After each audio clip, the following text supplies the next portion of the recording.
Merci Monsieur le maire. Nous parlons ici encore une fois d'un projet qui a fait l'objet d'une forte mobilisation des habitants et une certaine dissension dans les rangs de la majorité.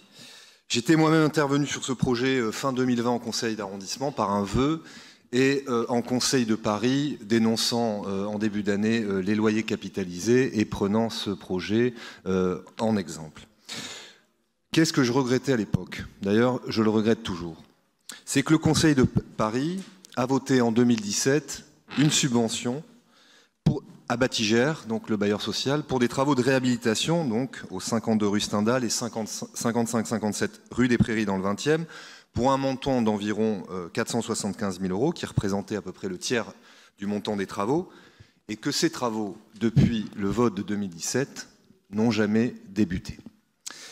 Je rappelle que Batigère, donc le bailleur social, a exigé, pour réaliser ces travaux, de pouvoir effectuer une opération de surélévation pour créer 12 à 14 nouveaux logements sociaux. Et il avait d'ailleurs déposé en mars 2019 un avis de marché public en ce sens.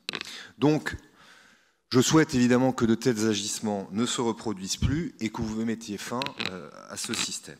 On ne peut pas attendre 4 ans pour réhabiliter des logements. On ne peut pas accepter qu'un bailleur social prenne en otage des locataires et des habitants de logements sociaux qui doivent être réhabilités. Néanmoins, concernant ce projet, et nous avons eu l'occasion d'en discuter lors du dernier conseil d'arrondissement, je me félicite que le projet de surélévation, en tout cas de l'îlot central, ait pu être réétudié. C'est ce qui avait valu une cristallisation sur ce projet, une cristallisation des riverains et des nombreux élus de tous bords du 20e arrondissement qui s'étaient mobilisés contre ce projet. Donc, j'ai déposé un amendement à cette délibération.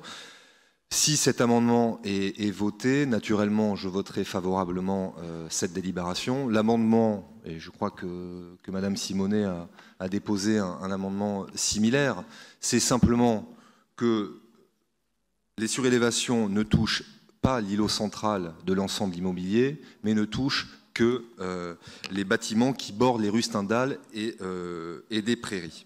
Voilà, donc c'est un souhait des riverains et il me semble qu'il doit être entendu. Je vous remercie.